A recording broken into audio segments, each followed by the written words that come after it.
Greetings everyone, this is Force Nature of Top Tier Tips, and I welcome you to your prime spot for tips and tricks to help you level up in Dead or Alive 6. In our last session, we took a look at just pressure in general, offensive and defensive pressure. In this session particularly, we're going to be just looking at wall pressure in DOA 6, or just in DOA, Dead or Alive in general.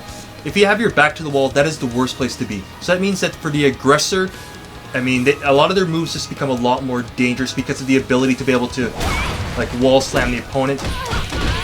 And you can get a lot of additional damage just by simply wall slamming your opponent. You can get like a little juggle, anything like that. So a lot of moves become really dangerous. As you can guess, a large objective in a Dead or Alive 6 match is to basically get your opponents backed into a corner, so have their back to a wall or any sort of environmental potential danger zone or impact while keeping yourself safe. I will let you know that there's a couple primary kind of wall slams. The primary wall slam is more akin to a Dead or Alive 5 wall slam where the opponent gets slammed to the wall and then you basically can just do a free juggle afterwards. And some characters can even lead into a bound into a break hold. For another kind of wall slam is a new one to Dead or Alive 6 that is reminiscent of Dead or Alive 4's wall slam. If you hit with moves usually like a character's down forward kick, so 3K, or with Christy with her counter hit 6P PP, or 6PP, yeah, PPP, then you end up getting this small wall slam right here. With this, the opponent has the ability to perform a hold out of it, including, for instance, a break hold. So generally, if you are going to set up this one and go for like a launcher right away, or if you know the opponent's going to hold, then you can end up like going for like a throw, for instance. In Dead or Alive 6, there are two standard type of walls. There's high walls, which give you that standard wall slam, or there are half walls which cause a smaller wall slam where the opponent falls over faster and they fall down faster and they effectively recover one frame quicker. So you'll have to adjust any sort of like bulky setups to the wall. For instance, if your character has like a ground throw of some sort, you would have to adjust the timing of your setup for that. But right now, one thing that can make corner pressure really dangerous is for instance if if your character has some sort of like wall pressure type throw. With Christy, that would be her forward throw. You see, it's a 10 frame throw that deals, it deals 62 damage on normal throw, or 82 damage on counter throw, which would be like about like 99 or just below 100 damage on high counter, and it leaves her at plus 16. Another thing to note about any throw like this, similar to like Lei Fang's 6-6T also can do the same thing, even though it's an offensive hold. It leaves the victim in this slump down position. In this slump down position, you cannot perform a wake up kick of any sort of wake up comeback kick, although the AI can, because the AI and computer kind of cheats when it comes to that. But a human player cannot do a wake up kick. So what that means is that you have plus 16 frame advantage after your opponent. So you can kind of do some like shenanigans after that if you want. Roll in P plus K. Just do the guard break raw, some other shenanigans.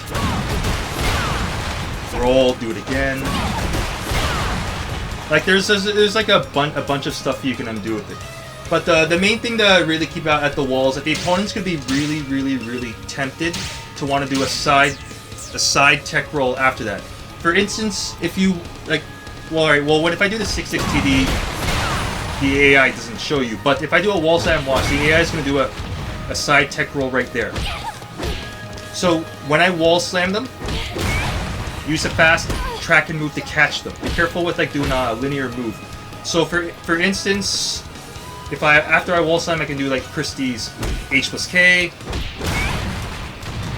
You can use 1P. Because the opponent has to use up quite a bit of frames, like I think around maybe 18-ish frames more, give or take, after a tech roll. That means that you can use a meaty, which means is a slower move, for instance like a 19 frame move.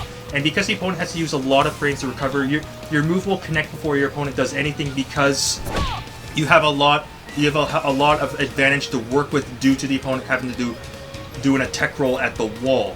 I know it sounds confusing, but a meaty basically means a slower move that is used during your opponent's recovery period to try and mask the slowness of a move.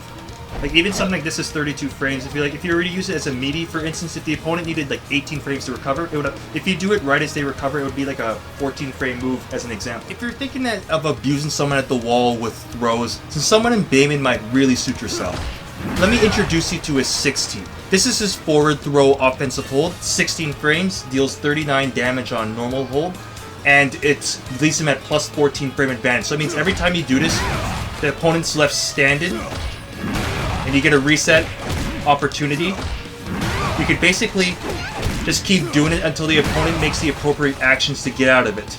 And if you do want to just go for like damage, I think the opponent's just going to stand there. And you have a stronger offensive hold with forward throw. 70 damage, 19 frames, and gives you that slump down that I showed you again with Christy. Another perk also for characters that have a ground throw, which are usually grapplers, like Bayman, Mila, Tina, Bass, Neo Tengu, there's probably some others, but those are the ones off the top of my head. If you end up wall slamming the opponent, then you can end up going for like ground throw, different kind of like ground throw setups. Like with Bayman, they'll show you like for instance, like I just do like people's kick, jab, down throw, then you get his offensive hold, then just do down throw, and right there, that's 68 damage from like all that. So I mean like I know like Mila or like Tina have other type of like setups that you can end up like doing like this, but this is just to show you an example of like some stuff that you can do. Take note that if you knock an opponent into a danger zone wall, then you'll get an extra 5 points of damage. So instead of getting 10 points of damage, you'll see right there the wall slam ended up giving you 15 damage. So that means the total damage for just using like for instance Bayman's People's K, the wall slam will give you 43 damage total if you were to hit someone against a danger zone wall, so an explosive wall or electric walls. Think of like the walls on the DOA Coliseum stage. Those always give you an extra 15% wall damage. And new to DOA 6, things can get just plain crazy when the crowd gets involved. Look at that right there. You get 63 combo damage for a 19 frame offensive hold forward T, so that's barely reactable, and you're left at plus 101.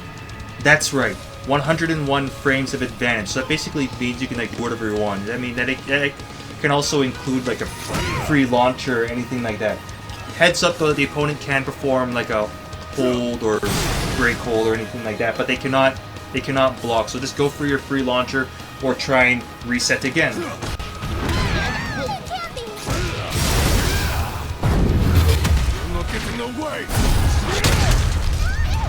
As you see, anytime you have an opportunity to back the opponent into the wall, like just go for it. Alright guys, that's it for now. I'll just let you know, if you play any character or thinking of playing any character that has like a really good frame advantage reset throw, such as like a Hitomi, like a Mila, like a Zack, along with the characters that I ended up showing right here, or characters like a good wall throw, like a Bayman, Lei Feng, like Christy or others. And of course, Diego can just brutalize people on the wall. I mean, you could check out my character guide just to see like how brutal it can be to someone in a corner. But yeah, if you have any further questions, feel free to contact me on my YouTube, Twitter, Twitch. So that means leaving a comment down below. You can also contact Force Nature on freestepdodge.com. And be sure to check out my other top tier tips advanced guides. So now I am well past them, halfway through the guides. Same with the character guides. I finished almost about 60% of the cast well before any new characters get added.